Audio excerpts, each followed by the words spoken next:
Afin de sensibiliser la population à l'importance de bien trier les matières destinées à leur bac de recyclage, nous nous rendons au cœur du centre de tri de la Régie intermunicipale de traitement des matières résiduelles de la Gaspésie.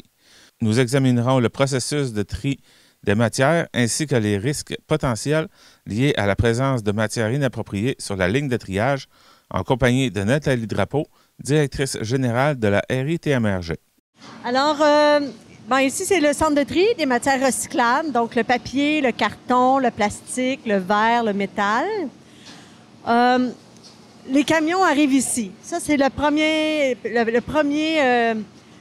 étape du matériel qu'on reçoit. Les camions arrivent ici et le matériel est déchargé. Ce qu'on a ici, c'est le matériel en vrac. Donc, toutes ces matières-là vont être triées, vont passer sur le système, notre système en boucle. Il va y avoir un pré-tri par les trieurs parce que il y a trop de contaminants qui sont potentiellement dangereux pour nos équipements. Alors, il y a une première étape qui va être, on va monter les matières par les convoyeurs. Alors, le premier convoyeur qu'on voit ici, c'est le premier convoyeur d'amener, si on veut. Puis après ça, ça monte sur le grand convoyeur qu'on voit là-bas. Après ça, ça va se rendre à la table de pré-tri à l'intérieur, qu'on va aller voir. Ici, ce qu'on voit, alors une fois que les matières à la fin, que toutes les matières sont triées, bien, vous voyez, elles sont triées en catégories. On voit le carton, des rejets à retrier. Là-bas, il y a la fibre, donc le papier.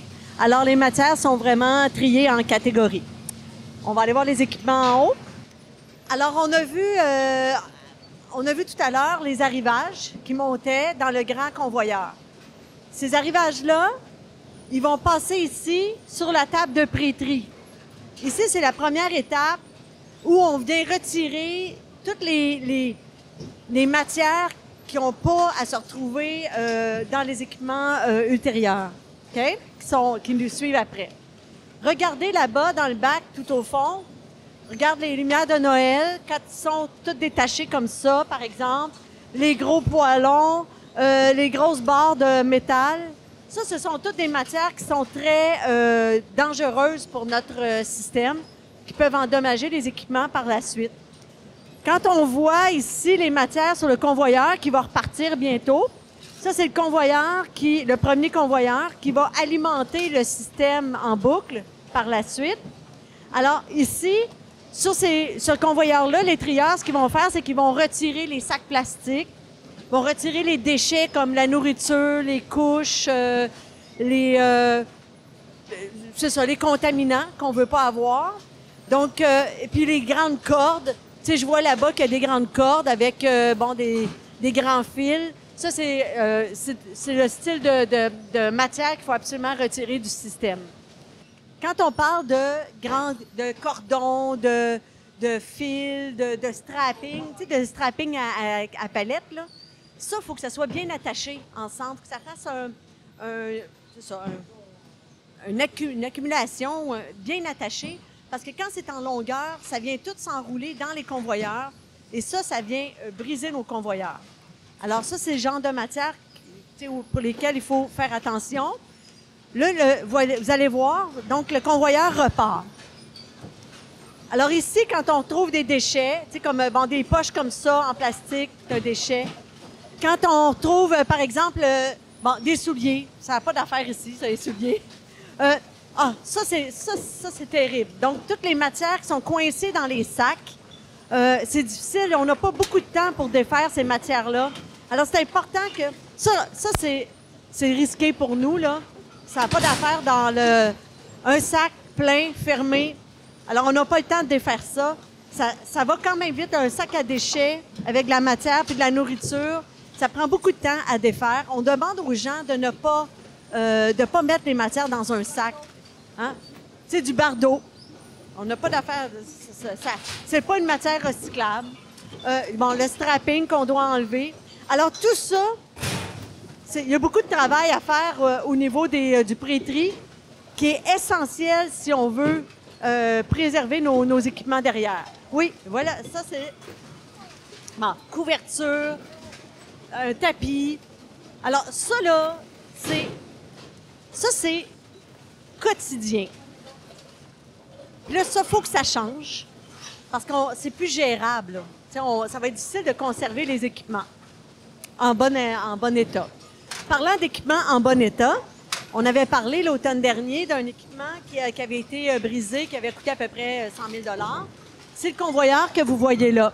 Ce convoyeur-là, il alimente la presse à la fin, c'est-à-dire quand on a fini de trier les matières, qu'on a suffisamment dans la réserve, on va faire des ballots avec. Alors, ces ballots-là, comment ça fonctionne? C'est qu'on monte la matière, puis elle va se diriger vers la presse pour en faire un ballot. Donc, c'est ce gros équipement-là qui a été brisé à l'automne dernier. On va aller voir donc ce qui se passe une fois qu'on a passé au pré-tri.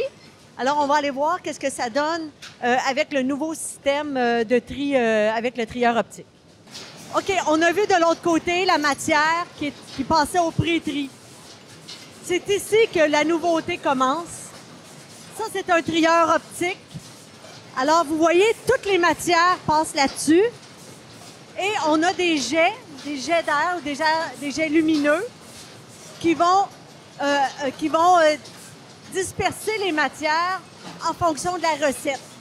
C'est une recette qui a plusieurs phases. Alors, mettons, je vous donne un exemple. La première phase, la recette va dire « Ah, bien, je sors le carton et je sors le plastique numéro 1. » Alors, les jets vont diriger ces matières-là dans les bons convoyeurs. Donc, déjà, cette machine-là, qu'on appelle le trieur optique, cette machine-là est vraiment le cœur du système. Et après ça, c'est un travail de convoyeur et la matière revient 4 ou 5 fois dans le système pour être complètement triée. On va aller voir les convoyeurs, comment ça fonctionne. Alors, une fois que la matière est passée à travers le trieur optique, là, il va y avoir, comme j'expliquais, on a 5 recettes. On a 5 phases à la recette, 5 ou 6. Alors, la matière monte ici. Elle va passer à travers le trieur optique. Alors, il va y avoir une première séquence.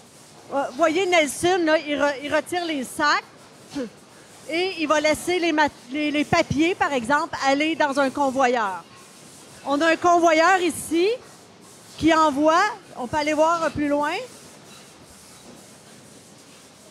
Donc, dans la première tournée, vous voyez, là, il va envoyer du carton vers la réserve de carton. Il va faire ça pendant, mettons, 30 secondes, 40 secondes. Quand on va passer à la deuxième recette, on va changer de sens. Là, ça va être une autre matière qui va être triée et ainsi de suite. Donc, à chaque séquence, à chaque phase de la recette, il y a 2 matières qui sont triées, qui sont sorties de la quantité totale des matières qui passent dans la séquence, dans la première séquence, la deuxième séquence, etc. C'est pas facile à comprendre, là. On a des employés, les premières semaines, on a travaillé fort, là. Mais là, c'est un peu plus simple pour notre équipe. Alors, il y a le carton, il y a le Tetra Pak et multicouche, donc les cartons de lait, cartons de jus.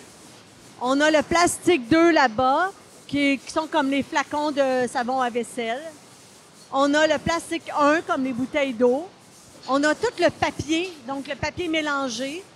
On a l'aluminium, etc. Toutes les matières sont triées à travers cette machine-là.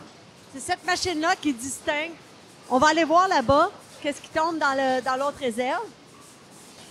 Alors, Nelson, lui, ce qu'il fait, c'est qu'il retire les équipements encore une fois, les matières qui ne devraient pas se retrouver dans le système, donc pour nuire le moins possible. Là, vous voyez ici, ça, c'est du plastique 1, le plastique numéro 1. Donc là, la machine va trier le plastique 1 et l'envoyer dans la bonne réserve. Okay? Alors, ça, il va y avoir 5 ou 6 passages de toutes les matières pour qu'elles soient bien triées. Donc, nous, maintenant, avec ce système-là, on peut trier, je dirais, peut-être 2 fois plus que ce qu'on triait avant. Là, vous voyez, ça repart dans l'autre sens. On peut aller voir ce que ça donne. Alors, cette fois-ci, on est dans la séquence carton de lait, carton de jus. Alors, dépendamment des quantités de matière par catégorie, ben, les convoyeurs vont se diriger vers la bonne réserve plus ou moins longtemps. On a plus de carton, donc ça dure souvent plus longtemps vers le carton, alors que le carton de lait, carton de jus, c'est plus court. Vous allez observer parfois qu'il y a des contaminants qui passent. C'est comme là, on avait du carton de lait, carton de jus, mais il y a un journal qui est passé dans un sac plastique. Il faut savoir que quand la réserve est pleine, on a un convoyeur de contrôle qualité, c'est-à-dire on va repasser la matière sur un convoyeur pour enlever les contaminants qui se seraient par mégarde retrouvés dans les matières triées. Fait que ça, c'est tout le système. On peut aller voir ici.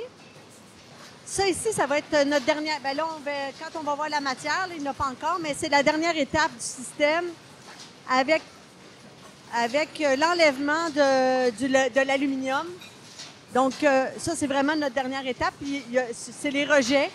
Tu sais, quand ça fait 5-6 fois que la matière a passé dans le système, mais il reste des rejets et l'aluminium. Puis, l'aluminium va être à ce moment-là retiré.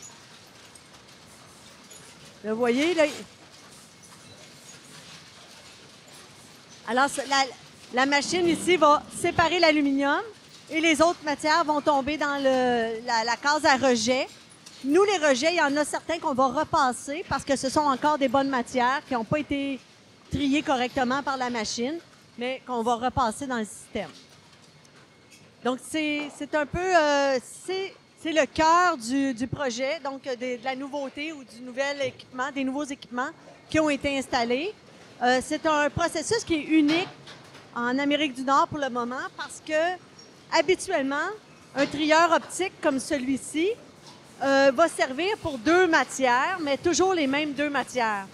Alors que nous, dans notre cas, il est programmé pour trier 10 matières différentes. C'est ce qui fait la nouveauté ou la différence de notre système avec les systèmes conventionnels.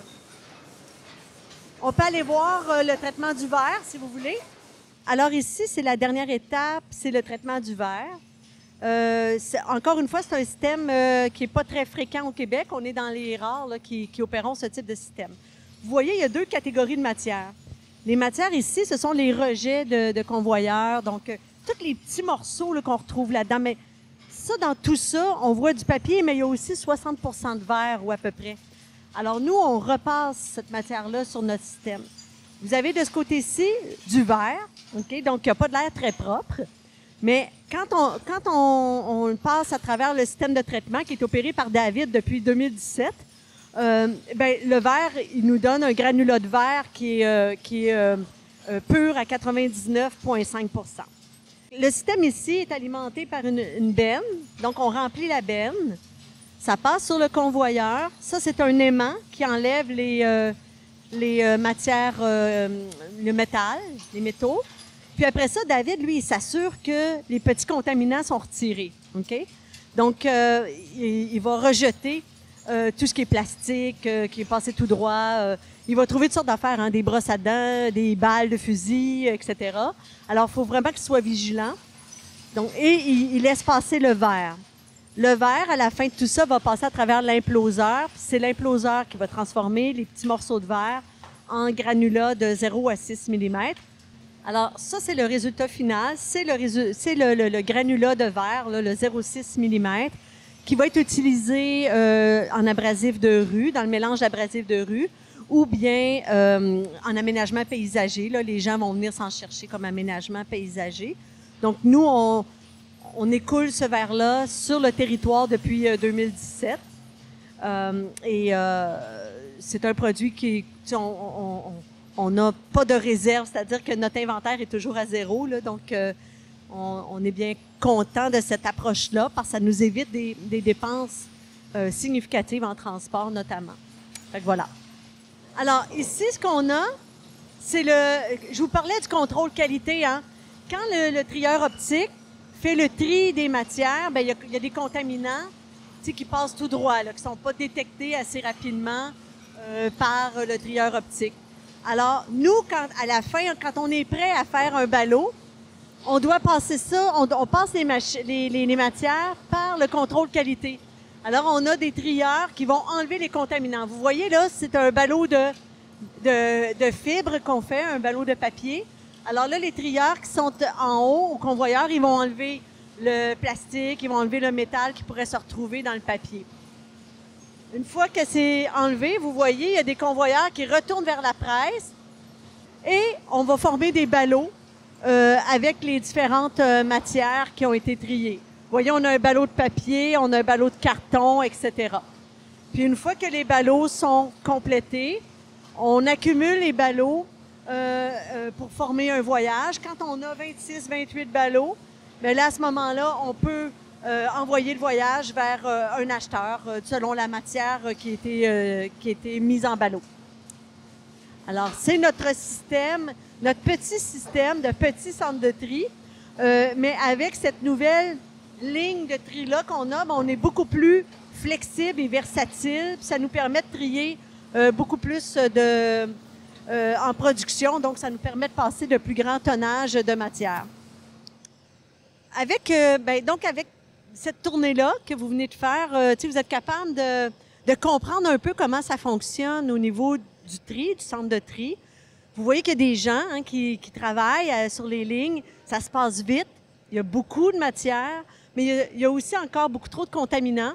Et ces contaminants-là, avec la quantité d'équipements que vous voyez sur place, on ne peut pas se permettre de gérer ces contaminants-là sans avoir de risques potentiels. Donc, on vous a montré la bouilloire, le gros matelas soufflé, la couverture, les fils. Alors, ces matières-là, il faut comprendre que quand on les retrouve dans les bacs, pour nous, c'est très nuisible. Et puis, c'est pour ça qu'on demande, en fait, la collaboration des citoyens. Je pense que si tout le monde comprend un petit peu plus comment ça fonctionne, le centre de tri, nous, on va être capable de produire des ballots de meilleure qualité, mais aussi de façon plus sécuritaire et plus économique éventuellement, parce qu'on va éviter des bris. Alors, en espérant que vous avez un petit peu plus compris là, ce qui était notre quotidien au centre de tri, moi, je pense que les employés vont être bien contents de transmettre ce message-là, en espérant que les pratiques vont s'améliorer pour nous. Voilà, merci.